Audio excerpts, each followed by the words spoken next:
This group up on the hill, a relay station,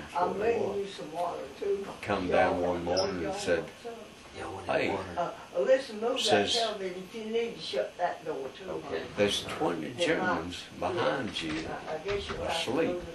Says, "We better get them before they get us."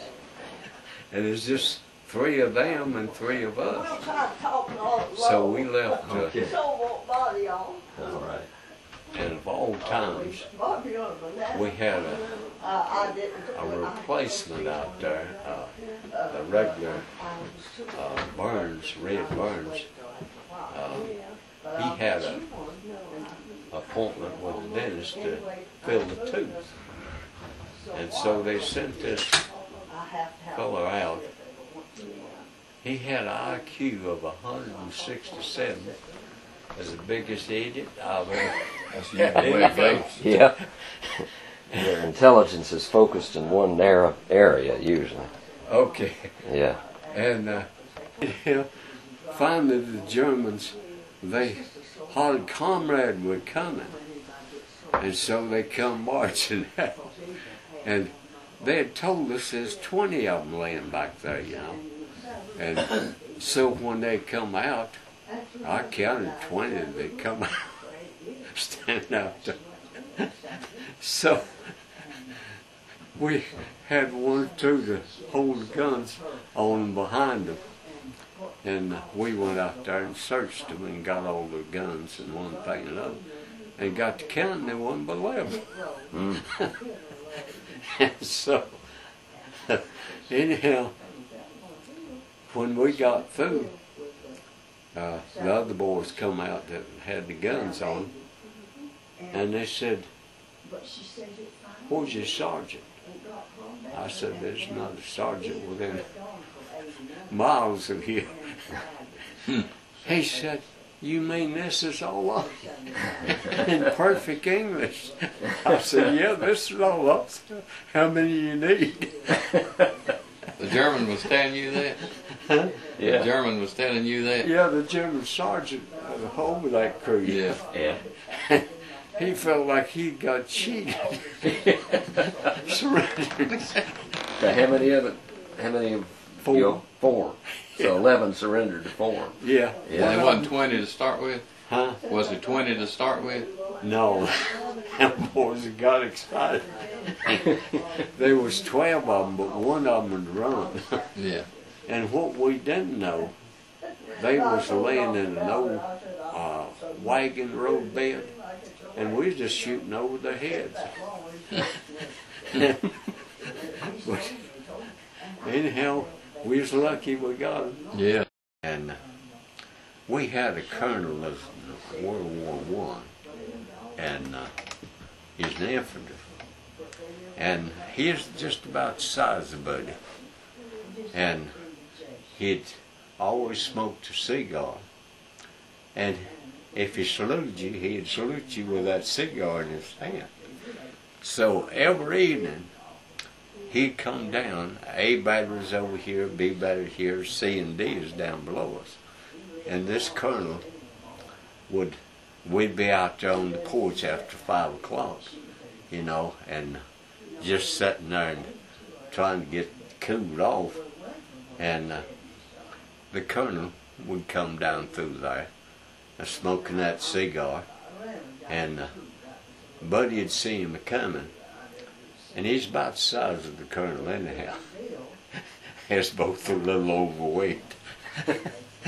And so he would make out like he had business at headquarters, and he'd meet the colonel, salute him, and go on up, and then he'd turn around and get behind him and pull that cigar. Here he'd come just marching just like the colonel, you know, and he'd get us a tickle. We could hardly hold a straight face till the colonel come. Yeah. He was behind the colonel mocking him. Yeah. He'd get you to tickle you. You can throw them pillows back. Me and Carol like to lay and keep her feet up on it. Yeah. Well, when he come in the door, Daddy probably don't remember this. When he come in the door, that's what we was doing. Yeah. You've been gone for what, 2 years? I remember jerking my feet down. Yeah. And Carol didn't know who he was. Yeah. Well, I'll say. She was just born when he left. No, I remember jerking my feet off the wall, but Daddy been There's a gone picture so of long, y'all doing that. Yeah. Yeah. And them nails in the sheetrock in the seams. You know, after staying down there in Georgia from April through November, the hotel, they took the beds out, but they left the mattress.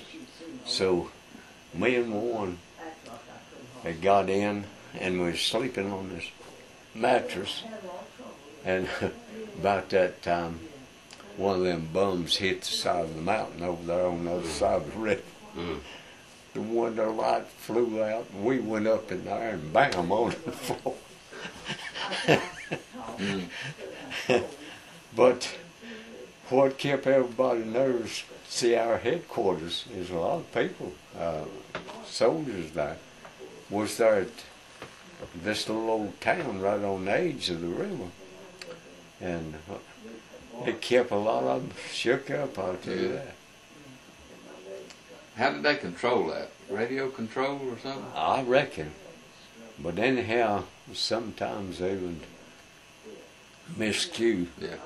I don't think it was all that effective in London. Well, just before, let's see, I believe we was at the Those Rhine bomb River. shelters they were in London. Well, I don't think it was all that accurate. They Yeah. couldn't get them exactly where they wanted them. Right. When they sent them across the town. It was early rocketry. They were way ahead of everybody else in rocketry. Yeah, Von Braun was the one that developed it. Yeah. William And- Von Braun. They ran on alcohol because the Germans didn't have access to gasoline, and they raised potatoes and produced biodiesel or ethanol, and but ran their tanks and just about that's the everything reason on it cut off every. It Sure. runs so many minutes and then cut off so Yeah, many let minutes. it coast, and then And you never knowed whether it's coming down or going up. yeah, Kept you nervous. yeah, But and they didn't have any way of shooting them down in those days, did they? yeah, Now they got the Patriot Well, missiles. They can knock a missile out. yeah, I remember one. I know I was reporting it coming in, and somebody on that half track of the P-51, they cut loose at it and cut one of the wings off. Yeah. Well, the thing turned around and like to fell on one of the gun crews. So they said to quit shooting. That thing, let them go. They're going over your head. But we had a Italian boy, Lepardi, Joe Lepardi. Anyhow, he was a truck driver. he is going into Liège to get a load of supplies, ammunition or whatever. Anyhow, they started dropping bums on each side of the road in front. Finally, he slammed the brakes on, jumped out of the truck. Now, this is the daytime. And he was put his field jacket over his head, running around just yelling just like and the sergeant jumped out of the truck, kicked his rear end, and said, "You get back here, get us out of the smell." I know it, they laughed about that for a long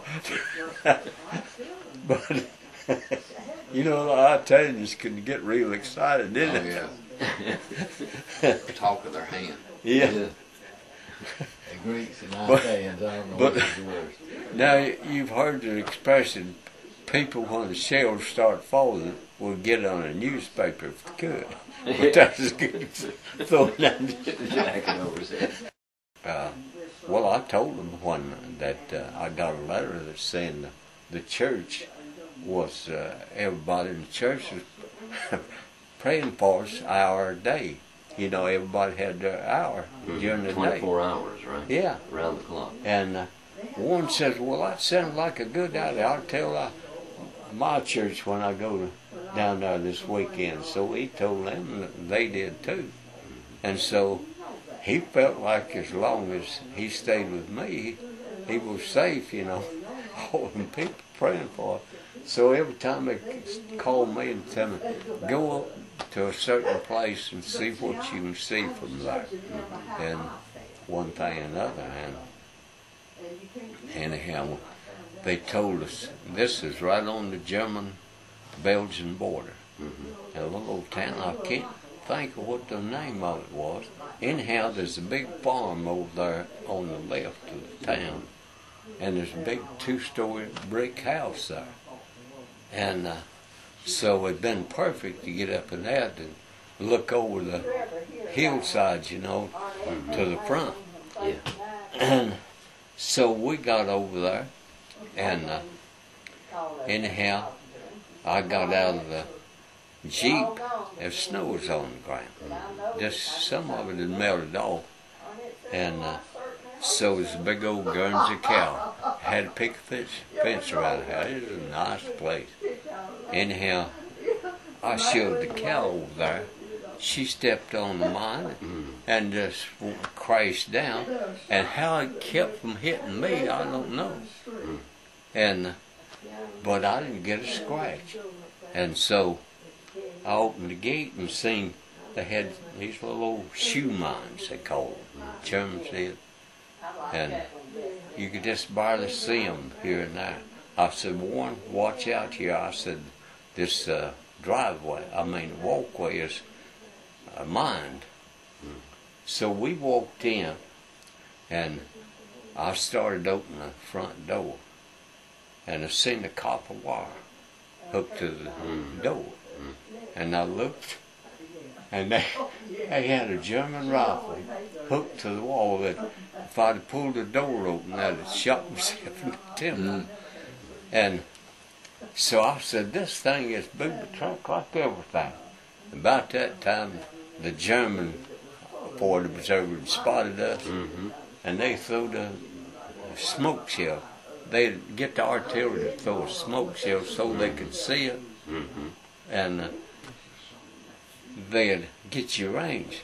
Well, they had the range just right, but it's to the left about as far as from here out the road. And it hit in the mud puddle down there, and water just flew up everywhere. And so when I seen that, me and Warren both run out that driveway now, went out the picket fence, jumped in the Jeep, and went. It's just a wagon road up above that, you know, out there on that farm. And we went over the hill, and all at once I slammed the brakes on. Warren said, "What's the matter?" I said, "We're in one of our anti-tank mine fields." And sure enough, right there in front of the left wheel was the anti-tank mine. If I'd have hit it, it'd have blown the Jeep and us all to pieces. And he said, "What are you going to do?" I said, "Well, I'm going to sit here till they think we're gone, and I'm going to try to back out the same tracks." I said, with tripwires and everything else. You know, if you was walking. I said, that's about the only chance we got. And so we sat there a few minutes, and they didn't shell us no more, you know. And anyhow, we waited till they thought I thought they thought was gone. And I backed up in the hill, and there's another wagon road went straight across to the highway over there. So I just pulled out of that and went home. And so I got orders to go back to that spot for, you know, that night. And so we went and we got in the house right below that one and put up our outpost. And anyhow, the next morning, here the field artillery spotter come in and started opening the gate. I said, "Hey, don't do that." I said, "It's mine." Oh, like at it, and he took another step, and it just took his leg off. And the other boys grabbed him and threw him in the back of a pickup, no Dodge weapons carrier, and we called them pickups. And anyhow, they're smaller than the trucks. And the last we seen of him, they put a tourniquet around his leg and taken him to the hospital.